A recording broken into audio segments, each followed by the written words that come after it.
이번 강의에서는 새로운 학교 제도 도입의 모색에 대해 살펴보도록 하겠습니다. 유교 국가 조선이 건국된 이래 가장 중요한 이념으로 여긴 것은 군사부 일체였습니다. 임금과 스승 그리고 어버이는 하나라는 말이지요.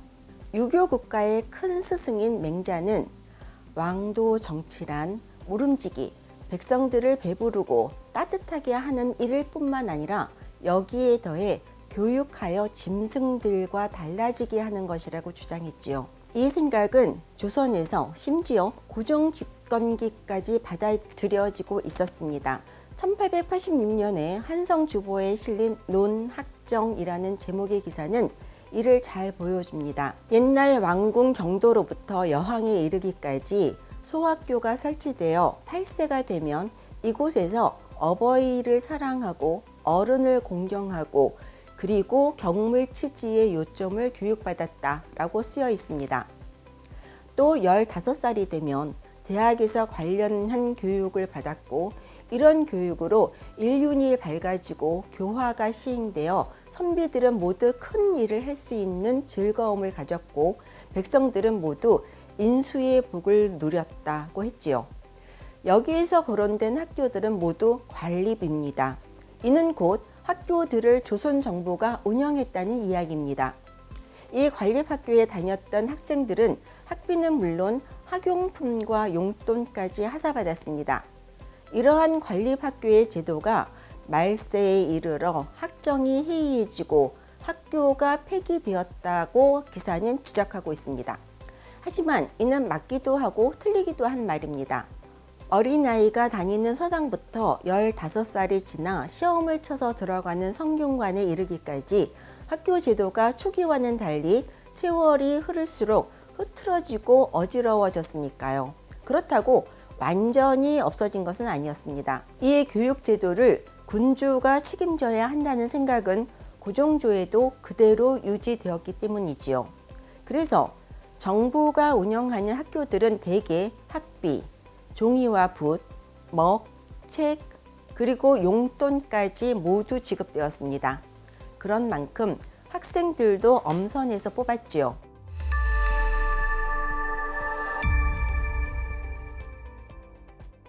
근대 과학의 학습 내용은 자연현상의 변화, 즉 자연의 운동이었습니다. 이 변화 과정은 대개 수학으로 쓰였지요. 때문에 수학에 익숙하도록 훈련받아야 했어요. 또 자연현상을 실험실에서 들여다보기 위해서는 보고자 하는 현상을 조각내고 잘라 하나의 실험으로 설계하고 결과를 도출하고 재현하기 위해 훈련받는 것이 중요했습니다. 사실 이 단계에 이르기 위해 저학년부터 고학년까지 제대로 설계된 교육 과정에 의한 교육은 필수지요. 물론 전통 학문의 경우도 단계적으로 학습하는 교육 과정이 있습니다.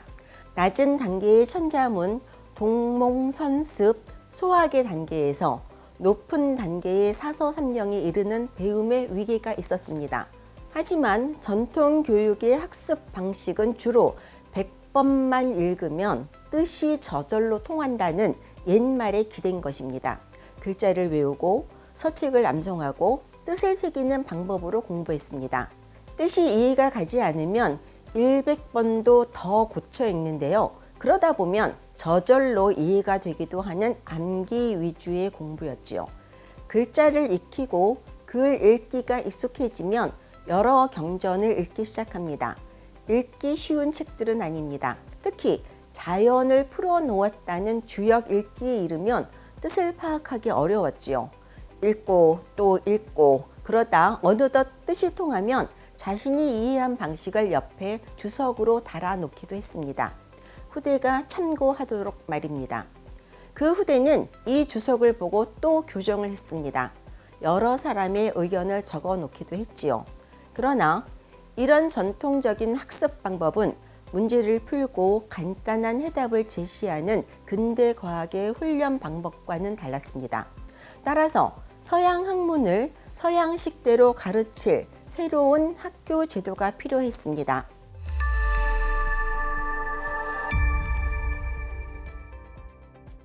소학교부터 중등학교 그리고 고등학문을 익힐 수 있는 서양의 학교 제도에 대한 모색이 이어졌어요.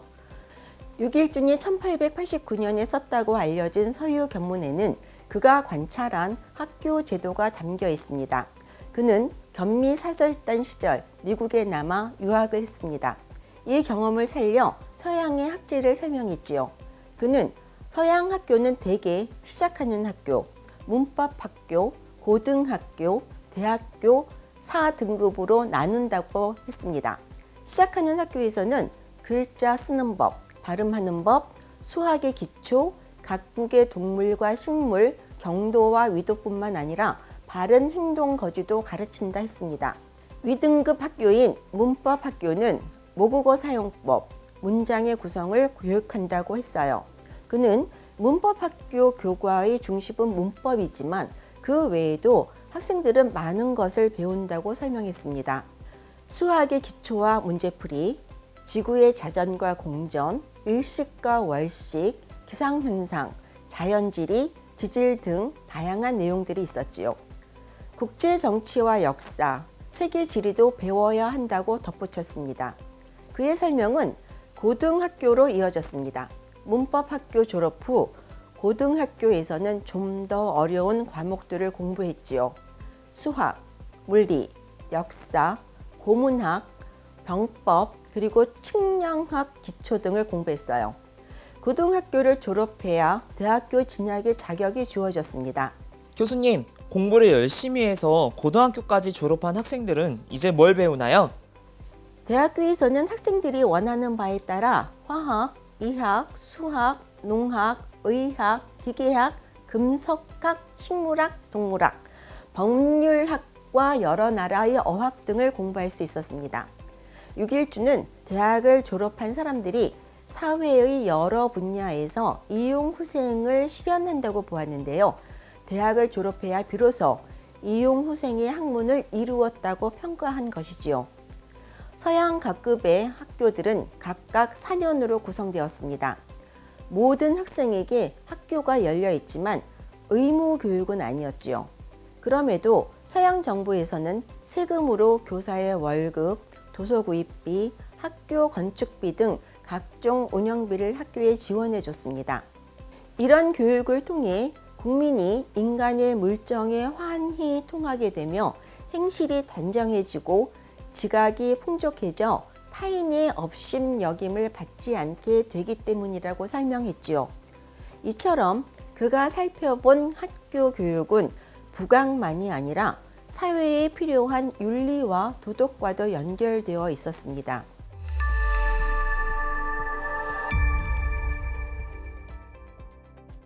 육일준만 서양 학교 제도를 소개하거나 도입을 모색한 것은 아니었지요. 앞서 소개한 우드로 유명한 지석용도 그랬습니다.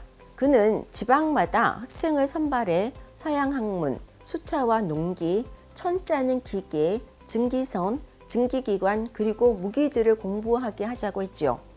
이 학생들을 위한 학술원을 세우자고 제안한 것입니다. 개화론자들은 서양 학문을 공부하기 위해 여러 방법을 고민했습니다. 이 학문에서 새로운 희망을 보았기 때문이지요. 그렇다고 그들이 서양 학문을 전폭적으로 지지한 것은 아니었습니다. 개화론자들 대부분은 기본적으로 상당히 조예가 깊은 유학자였습니다. 그래서인지 그들은 우리나라는 성명과 의리의 학문에 그 법이 완비되었다고 강조했지요. 단지 전통의 학문이 곡식을 말려 저장하는 기술, 즉 재정을 튼실히 하는 기술과 성능 좋은 무기를 만들어 국가를 지키는 방법이나 기술과 농업과 공업과 상업의 이론을 두루 갖추지 못하고 있음을 지적할 뿐이었어요. 이는 서양 학문을 부국 강병을 위한 실용적인 지식 체계로 바라봤음을 의미합니다. 개화론자들은 서양에서는 왕족도 이 지식 체계를 배우기 위해 공부한다고 못 박았습니다. 왕자든 평민이든 신분에 상관없이 7, 8살이 되면 이 실용적인 기술을 배우기 위해 모두 학교에 입학한다는 것이었어요. 전통적으로 실용적인 기술은 중인의 것으로 여겨진 조선과는 다르게 교육된다는 것이죠.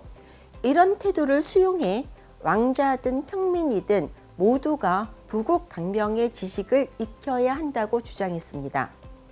개화론자들은 서양의 학문에서 사회를 개선하고 나라를 부강하게 할 새로운 희망을 찾은 것입니다. 다음 강의에서는 근대 교육의 시작, 원산학사와 유경공원에 대해 알아보도록 하겠습니다.